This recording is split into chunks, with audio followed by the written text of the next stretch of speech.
How's it going? Welcome back to the channel. My name's Johnny Lee. You know the routine. I say it every time. Just hit subscribe, leave a nice comment, like the video, share the video, cover yourself in Nutella and do whatever. This is a rework of a patch that I've done before. I think it was called 2 amps 1 patch or something like that. It's something that I use live using the Friedman amp and the Princess amp. It's pretty self-explanatory, really. It's clean to lead. It's not really overcomplicated. But what I've done with this is I've kind of left some space for you to do your own thing, put your own spank on it. So there's no snapshots at all, none. The distortion and the delay are assigned because that's kind of just how I use it. And that's about it, really. So what I've done is I've changed one of the distortions, I've changed the cabs, I've altered some of the reverbs because I've noticed that, I mean, it's common knowledge that too much reverb and too much delay, especially in a live setting, is a pretty bad thing. And I've started kind of not using reverb live lately. I've kind of just walked away from it because the dual delay does a really good job of pretending that there's a reverb there. But there are 2 reverb blocks, but we'll get to them now. So first of all, I should also say as well, if you go into stomp mode, you will see a switch on the bottom left called tone A, tone B, and that will switch between the screaming lead to the nice glorious clean. So let me just show you how that switches. And when we stand on the switch in between, it's seamless and nice.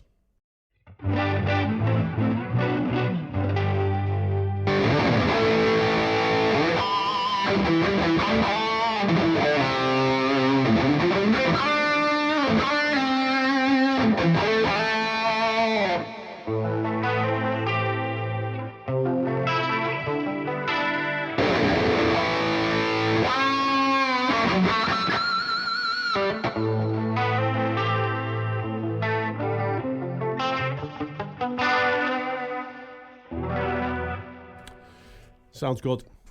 All right, so let's just have a quick whiz through.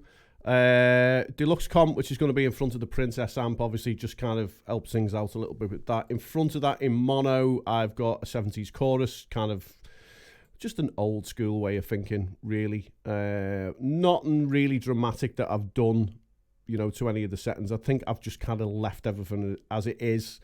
The cab for that, I just kept it as a 1x12 single legacy because I like a 1x12 on a clean amp. Bit weird like that. Effects wise, I've got the dynamic ambience with the room set big, the dual delay, the retro reel, which is more really to clean up the shit on the overdriven amp, and then the tile on the end. We come downstairs then for tone B. We've got the pillars, which again I swapped that out. I think I had the stupid overdrive, but I really like the pillars. The Friedman, I mean, obviously I've had to really sort of go to town on that and constantly move some stuff around. I've put this EQ in again.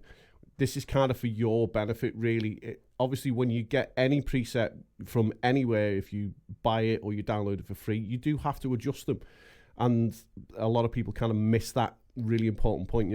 Everybody's guitar setup, headphones, leads, pick attack, it's all completely different. So use this to your advantage, this calligraphic EQ. It'll really help you out. I mean, you can dial out the trebly bits and you can put in more bass. You just do whatever you want. Again, we're running the same effects for that, and the cab for that I've altered for a single 4x12 double XL V30, which used to be the size of my waist.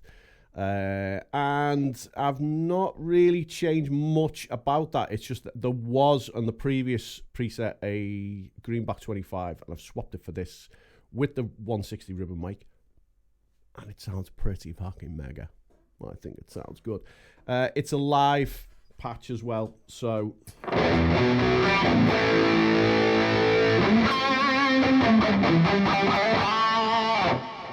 and then without the pillars. You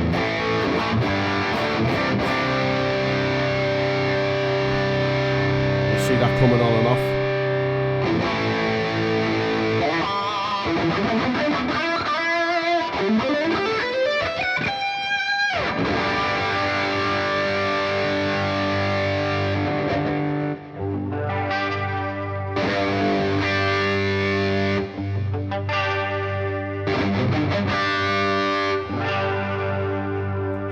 So there's no loud pops, no loud bangs.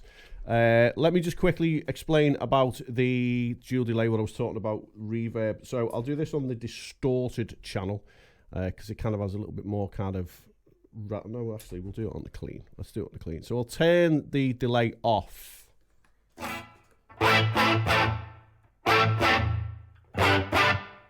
Nothing realistically reverby going on, if you like. And then we put that back on.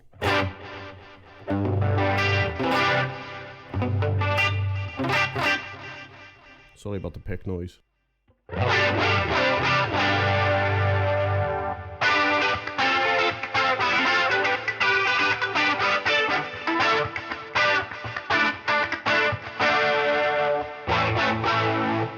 if I go to the distortion and turn that delay off as well, you really hear that, you know, it's not reverby at all.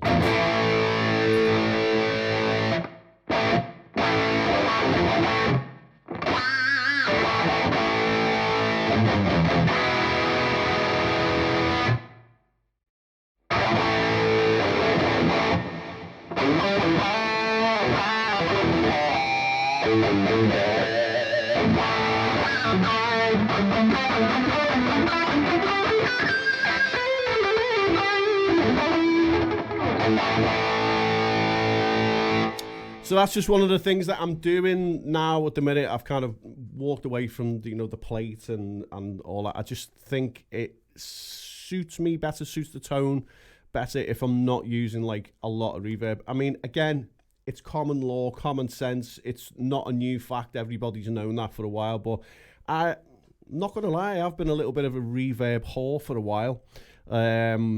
And yeah, I think I've found like the right balance, especially with the dynamic ambience and the tile on the end. Although they're both reverb blocks, you would look at this, I can feel the trolls just starting now. Yeah, you're saying you're not using any reverb, but you've clearly got 2 reverb blocks in your patch. Bah, bah, bah, bah. Blah, blah, blah, blah. I'm touching myself. Blah, blah, blah, blah. I like donkeys and chickens. You know, those type of people. Anyway, there's your patch. It's completely free to download. All I ask in favour is just subscribe. You know, maybe share the video, like the video, whatever. Leave a nice comment and tell me if it works out for you. Again, it is a live patch. The EQ is going to help you out a lot in a live setting and probably in your studio setting as well. So use that. Just have a little fiddle. You might be able to plug it straight in and it'll work perfectly. Who knows? Life's a mystery. So next time, everybody, take it easy.